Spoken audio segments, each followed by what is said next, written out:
Hello, this is Jan. I'm here with my mother, Mary, and we're in her home in Buell Lane. Hi, Mom. Hello. We were just talking about your mother's and father's side of the family, and it seemed to me a good point in time to talk about your upbringing, because you have this kind of split upbringing between New York City and East Hampton. And I have heard various anecdotes and pieces over time, but I thought we could try to all tie it together. Okay. So you lived in various apartments in New York, and then you also lived out here. Why don't we start with the New York side? You were actually just telling me kind of even at the point when you were born where you lived and so on. Yeah, we lived, in a duplex on Fifth Avenue. I think it was 1085 Fifth. And the reason we could live in a duplex, sadly enough, was because it was during the Depression, and my father had an actual job, and people who didn't have all that money but still had money could live very grandly. So we lived in that duplex, and one of the things I remember is that Aunt Roz was married there. Oh, is that so? Yeah, I can remember her nice. Coming down the stairs. Is that so, really? Yeah, and I was wow. the flower girl or something like that. Mm-hmm. Yeah, and we went to Church of Heavenly Rest, which was right around there, and I went to Sunday school and wore a proper hat and gloves and all that. Mm-hmm. And you were born in 33. Mm-hmm. So Yeah. that certainly was the Depression, and it was certainly also obviously pre-World War II. Right. So I don't remember too much of it. We have a picture of me on a pony outside the wall of, I've forgotten whose mansion, up in that area, taken by just somebody who had a camera and a pony. And if you walked by, you could get your picture taken. This is what we do on a Saturday. That's right. Maybe even a Wednesday. Yeah, I mean, the pony was stock still. It wasn't like I had a donkey cart or something fun. That's funny. Now, during that first decade or pre-war, did you guys come out here too? Here to East Hampton? Yes. Yeah, we did. From the time I can remember, my father was very used to being out here because of his family. And we lived in what we call the Doom Cottage, or the cottage we'll talk about later. Mm-hmm. And that's over by Georgica. It's not on Georgica Pond, and it has nothing to do with Georgica Pond. Exactly. It's about I would guess, 15-20-minute walk from there, 15-minute walk. It's what was called the second dune from the ocean. And the first dune was where the waves would crash and whatnot. But the very fanciest houses were all built on the first dune. Right. The second dune, to be clear, you don't even see the first dune when you're on the second dune. It's a bit back. It's quite far back. It's a little hard to say it's a dune at all. Divinity Hill? Yes. So we lived in an area called Divinity Hill, and it was called that because back in 1894 or so, my great-grandfather and another minister came out and built houses there. And so they were divinity, And that was Thomas Ritchie. That was Thomas Ritchie, right. And we'll talk about him and why he came out in a separate conversation. Right. But it was this house that was then left to Aunt Maud. Oh, and right. And then from Aunt Maud to Dad. I see, to your father. Yeah. Not was it shared your father and your uncle, or was no, it went to your father? Yeah. I see. And who's the older of the two? Between your father and I'm not. I believe Uncle Bill is older, but I'm not. I didn't check the dates. I see. Dad is 1901. So, okay, so they had kind of naturally had a house there that your father would have known very well. Yeah. And so they would not so much commute, but and would you come out on any given week, or is it really more of a summertime you would come out here? Well, yeah, we would come out for the whole summer, and Dad would come out on the weekends on a special car. I've forgotten what they called it, but they had special seating and drinks and Yeah, it was the saloon the car. parlor cars. Yeah, it was like a saloon on wheels. Right, for upper crust. For the upper crust, But yeah. interestingly, that train is called the Cannonball, and they still run the Cannonball today. Diane and I will take it out in the summer, or actually off season as well. It runs, and it's called the It's the express train from New York, which runs once a week, and so it's kind of amusing that I still take a train. It's the same Still train the that same you knew train. well.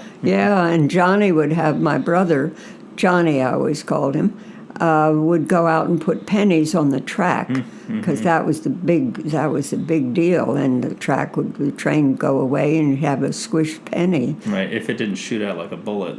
I'm Well, just saying. That could be. Yeah. So, and you would stay out in the summers. Would you come out? I mean, it was your family house. Would you come out in the winter? Would you come out for Thanksgiving or anything like this? No. So it was just closed up for the winter. Yeah, right. You couldn't heat it.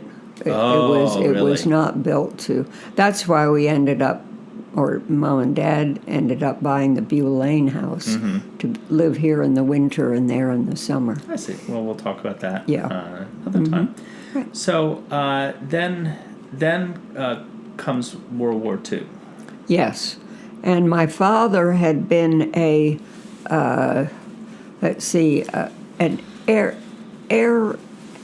air raid warden, I guess it was called. They put people up on the top of buildings to see incoming airplanes. I can't imagine what good that would do anybody, but they did that. Incoming, yeah, everybody duck.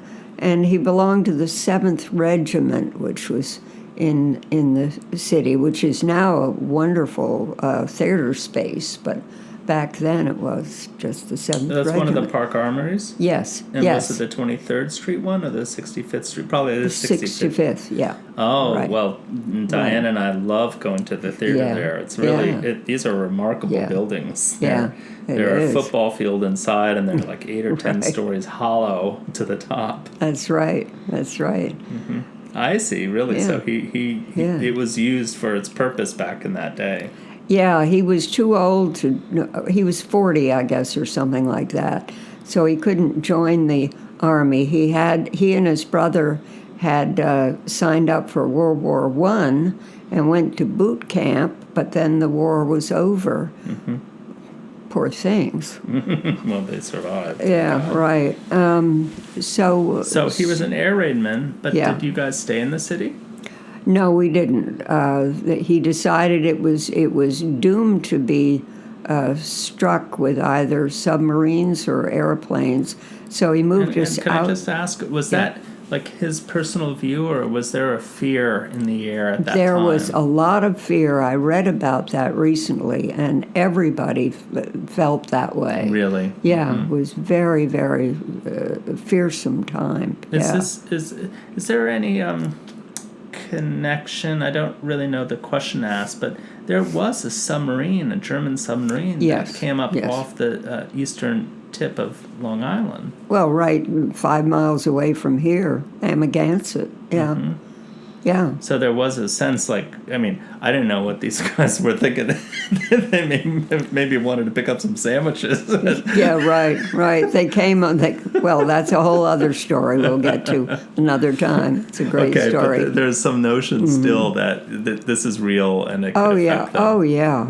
People were. So your father very and frightened. family and others were fearful. Yes. So what were his actions in terms of where you lived? Well, he moved us out to Bronxville, and he still commuted to come into New York to his job every day. But we moved out there, and then we moved from Bronxville to Greenwich because Mom liked it better there. And I went to I went to public school.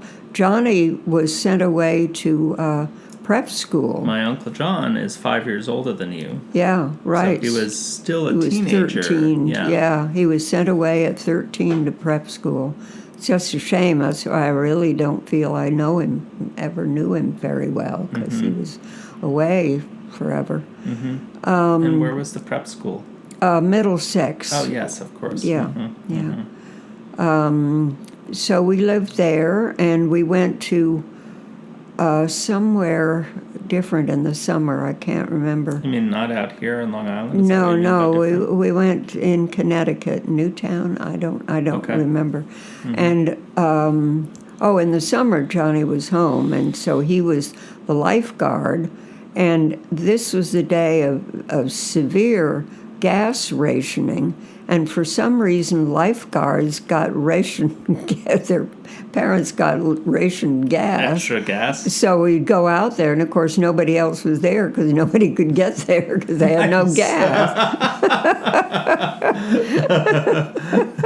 Pretty silly. I love that. Yeah. Yeah, the whole beach. Lake so. Warramug, it was called. Lake that so? Warramug, yeah, right. So we were there, and then war in Germany was over, and I guess we moved back at that point. To Manhattan. To Manhattan. And this is also in a day where I think this was the case for most people, but correct me, that few people owned. It was really a rental environment. So when you guys moved out of New York and then moved back to New York, it was just customary that you would then go find an apartment and rent that one. Yeah, we rented a different one. I think And it was where was that? I can't quite remember because we weren't there for me to remember too much. Sorry. And eventually ended up at 1050 Park Avenue, which is 87th Street, which is fairly near my school. Nightingale, Bamford, yeah. And so it was very convenient. But I'll tell you. Can I tell you? I have a friend out here who grew up in an Irish Catholic family of 10 next to Prospect Park, which is next to a park at any rate. In Brooklyn. And they had zero money, and they had the best time.